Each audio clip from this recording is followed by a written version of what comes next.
Good morning. There's always that awkward, really close up face shot whenever I do this. I still haven't quite got the hang of it. Hi, I'm Erica from Scout. Just doing a quick scope this morning about using LinkedIn Pulse. If you saw that screenshot, hello. If you saw the screenshot when you first started, hi Ben, good morning. This is exciting. Hi guys, just going to be chatting for about 10 minutes this morning on using LinkedIn Pulse. I am connected to both of you on LinkedIn, so you have probably seen my posts popping up on there, and I am a big fan of LinkedIn, have been for a long time.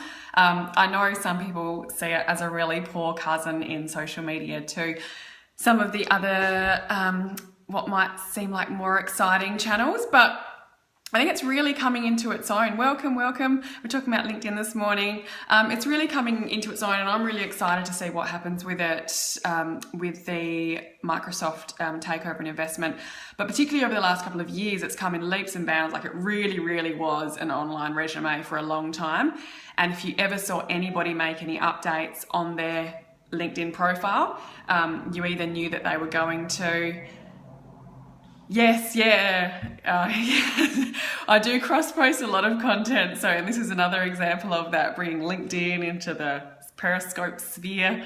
So if you did ever see anybody making updates on LinkedIn like back in the day, you either knew that they had just gotten a new job or they were looking for a new job. So it was like a big alert to be like, ooh, they're on the move, let's see what they're doing. But it's really come into its own, and I see it as a real social media channel where people are genuinely being social and sharing and sharing a lot of really useful, mainly professional information. Unfortunately, there's a little bit of spammy stuff there, but that happens anywhere.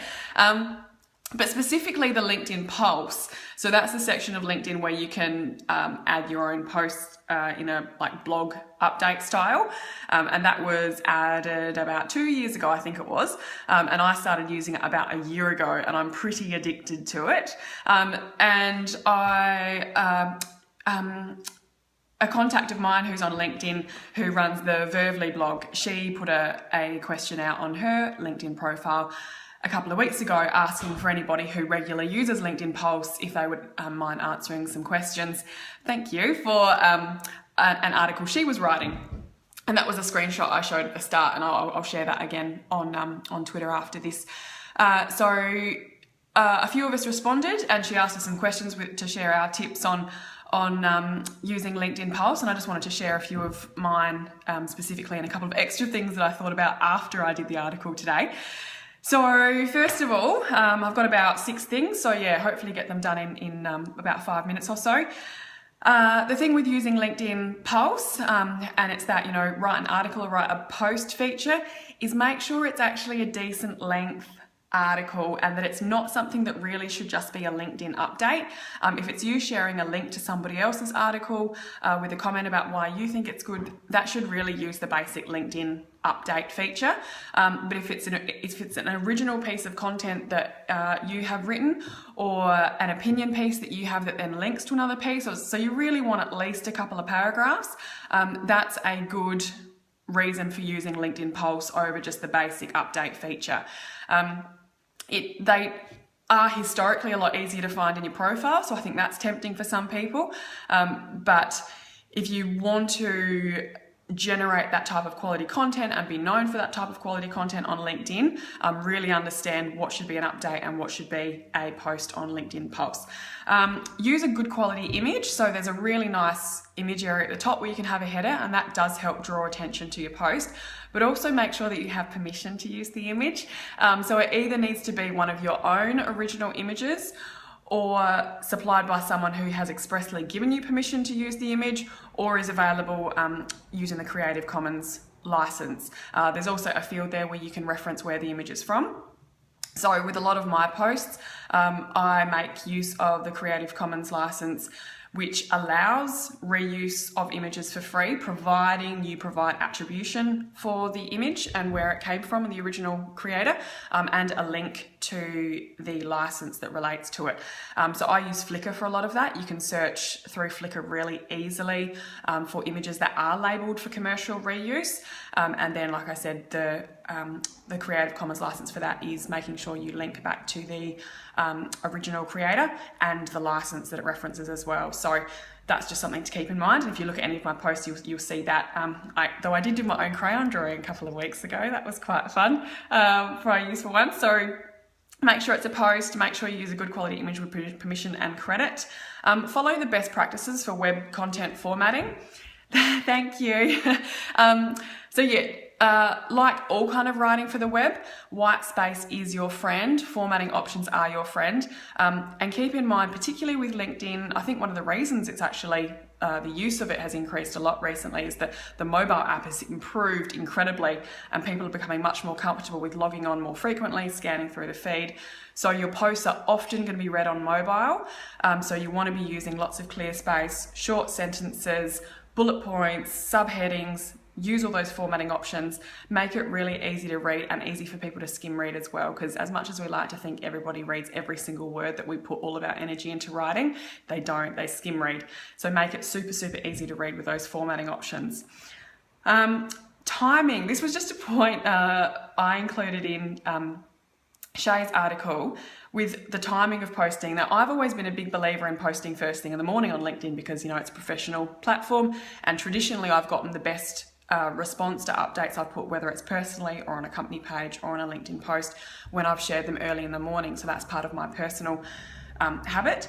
But I have noticed, and again, I think it's due to the improvement of the LinkedIn mobile app, is that people are on LinkedIn all the time. And for updates that happen within your network, whenever you do log in, you'll receive notifications of what has happened. So if somebody has published a new post on LinkedIn Pulse, you will receive that notification of it regardless of when it has happened. So timing isn't as important anymore. But I'm seeing posts from people popping up at all hours of the day and night, and they're getting a lot of response. So that's one that I just wanted to reference, that it is like most social channels, finding out what suits you and your audience, and you know, do a bit of trial and error, and if you find a time that suits you, stick with that or just mix it up. Category tags. So with each LinkedIn Pulse post there's a lot of P words in this morning. There's an option at the bottom to include 3 category tags, and that helps people who are searching for articles within LinkedIn Pulse find your article. Yeah, searching for articles, find your article, and also refer related articles as well. So that will auto-suggest if you start typing some tags that you think are relevant to your post. It'll auto-suggest existing tags, and that's a good way of finding some tags that are relevant to you. So make sure you make use of all 3 of those and pick some relevant categories. Do make sure you read and respond to other people's posts on LinkedIn as well. So like all types of social media, it's a two-way conversation. So don't just expect to push out your own content and have everybody respond to it really, really well. It does take a lot of time, but that time investment can also be really valuable in learning how other people write, just absorbing their other content, being involved in that community and giving back to that community as well. So take a little bit of time there as well. And finally, I just wanted to have a quick chat about the SEO implications, because like Christy mentioned, I do a lot of cross-posting, so a lot of my LinkedIn posts are actually posts that have originally appeared on my blog, and I just include a link back to the blog at the bottom of the post. I know some people like to include maybe the first couple of paragraphs of their blog post on LinkedIn Pulse and then link back to the full article on their blog. But I find keeping it all within the same medium, you're more likely to have somebody read it to the end and then either like or comment on the post or share it, rather than making them leave that channel and go somewhere else. But obviously it does raise a question of duplicate content, and are you going to have, it's a tricky one, isn't it? In some ways, but I'm the same. I kind of grappled with it and thought for a while, like, oh, I really want people to go back to my blog and read my other posts, but it's a real pain. I personally find it a pain, so I don't want to do that to other people. But I have done a bit of research on other articles about, if you do have those questions about SEO, and really, even as much as I love SEO, it should all be about just creating good content for good content's sake, not just trying to get the rankings. So have your focus first on creating good content for users and search engines second. And that is generally what Google says they will respond well to, and that is what I have seen from my own experience as well. If you're consistently creating good content and sharing it across a range of sources, the traffic will come from a range of sources. But yeah, the research that I did into this, obviously Google's incredibly smart, and it does realise that people are cross-posting content in this way, and it, from what this article said, and I'll share this afterwards as well on Twitter, from what this article said, it will recognise that people are trying to share content on these two different platforms and not penalise the blog or the LinkedIn post as duplicate content. But there are a few things you can do that will help it. The suggestions were publish the post on your blog first, and then wait a couple of days or maybe up to a week before then posting it on LinkedIn. I don't always do this. Sometimes I'm running a bit behind and I do both quite quickly. But if you can try and do that, so if you are reposting content from your own blog on LinkedIn, publish it on your blog, leave it 2 to 3 days, maybe up to a week, then share it on LinkedIn. So that way your website has that time to get into the search engines and is likely to possibly respond better, because having your own website going up against LinkedIn as a massive website with huge domain authority, you may struggle to have your own post rank over that. Another little tip is to actually rewrite the title slightly so it's not exactly the same. Again, I don't always do this. Yeah, it's not always going to work, is it? So, and that's again when, you have to think about your real reason for creating the content in the first place. And if it is to create good content and share it with people, and if it's timely news, then just share it when it suits. And yeah, don't worry so much about the SEO. But yeah, another tip that this article had was rewriting your headline slightly so that you don't actually have exactly the same duplicate page title, and that's something that I've started experimenting with a little bit as well. So I can't personally speak on whether or not that's working yet, but that's something to keep in mind. And there might be other areas of the post that you could rework slightly to make it different between your website and LinkedIn post. Personally, do you link to your blog on the site or the post? I do. I always link back to my website when I share it on other platforms. Yeah, I only share my LinkedIn posts on LinkedIn. It does give you that prompt as soon as you publish it, whether you want to share it on Twitter or Facebook as well. But because I'm generally posting content from my blog, it's the blog post and that link that I'll share on Facebook and Twitter and in my e-newsletter and that type of thing rather than LinkedIn. So I do keep them separate in that sense, even though it's reposting content. So yeah, just a few tips there about using LinkedIn posts. If you guys have any other tips, feel free to pop them in the chat. It'd be great to share them. So I'll just quickly go through those again. I think there are about 7 of them, and then I'll wrap this up. So if you are using LinkedIn posts, the view numbers, they are... I've got to be honest, sometimes I do get a lot more views on LinkedIn rather than my blog, which kind of guts me a bit because I'd like to think that more people look at my website.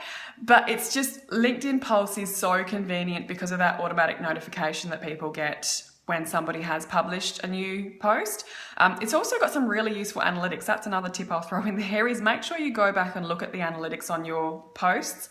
So you're seeing not only those views and likes and comments, but the breakdown of different types of people who are looking at it, what industry they're from, their seniority. It's a really good way of getting an understanding of your readers and what they're interested in or what type of people you're attracting. So if you are particularly wanting to appeal to potential clients or just people within your industry, then it's it's a good way of seeing like what resonates with different audiences there as well. I do find though, because I'll always put a link at the bottom of my post. This post was originally published on the Scout Digital Marketing blog, and I'll link back to the blog post there. And I am starting to get a lot more traffic referrals back to my blog from LinkedIn. So it won't show in Google Analytics if that's directly coming from those posts. It just shows LinkedIn as the referral source. So whether or not they're coming directly from those posts or from my profile, because I'm active in other areas, but it's definitely helping it. And over the last 6 months that I've been doing it more consistently. No, because all of the LinkedIn posts links from LinkedIn are actually no follow. So while they will help drive traffic back to your site, but as far as passing back that like SEO juice and domain authority, they are classed as no follow links. So then they're not going to assist SEO in that regard. Again, this is where it's looking more at content and the value of links for users, rather than for bots. So yeah, but they are, like I said, they're definitely driving traffic back, and that can help SEO because you can see that you've got a good source of referral traffic coming from LinkedIn. Those people are spending a good amount of time on the site. The more valuable traffic and the more time on site and the more pages per visit, all of those activities that then happen on your website can then help the website and the blog search engine rankings. So they do work hand in hand, but they do work slightly differently as well. So yeah, good questions. So yeah, very, very quick recap, and then I'll wrap this up. For using LinkedIn Pulse, make sure it's actually a post, not just a basic status update. And also, I forgot to mention this one earlier, avoid making it too like salesy. This is, again, think about LinkedIn as a networking community. You want to provide and add value. You don't just want to be the person running around the room shoving your business card in everybody's face. You want to have some meaningful conversations and make people remember you and want to come back and read your posts more and more regularly. Use a good quality image that you have permission to use, and make sure you credit the source in the field at the top where you can pop that in. Follow the best practices for web formatting. Make sure you use lots of white space, bullet points, headlines, make it really, really easy to read, skim read, especially on mobile. Think about the timing that you want to post, whether or not you want to have a consistent early in the morning, mid-morning, afternoon or evening post. But I find that people are reading and using LinkedIn and LinkedIn Pulse at all times of day. But yeah, interested in hearing any of your thoughts on that as well. Make sure you use those 3 category tags at the bottom. Pick 3 tags, use all 3, and pick tags that are relevant to your post. Read other people's posts, comment on them, share them, like them if you feel so inclined. It not only gives that value back to the LinkedIn community, but you can also learn a lot from how they write and manage their own LinkedIn content that could help improve the quality of your own. And yeah, keep in mind the SEO implications of if you are reposting content, but don't get too hung up on it as well. Do your own experiments with, posting first on your blog and then leaving it a couple of days before going on LinkedIn, changing the titles, those types of things. But if you are actually creating content to demonstrate your expertise, share your knowledge in a variety of areas, and that's the most important thing, rather than the SEO implications, and the good quality traffic will come. So yeah, they're my tips for LinkedIn Pulse. I will, if you follow me on Twitter, same username as in this profile, I'll be sharing a few links that I've mentioned in here then. So have a great day, everybody. Thanks for joining. Bye. Bye.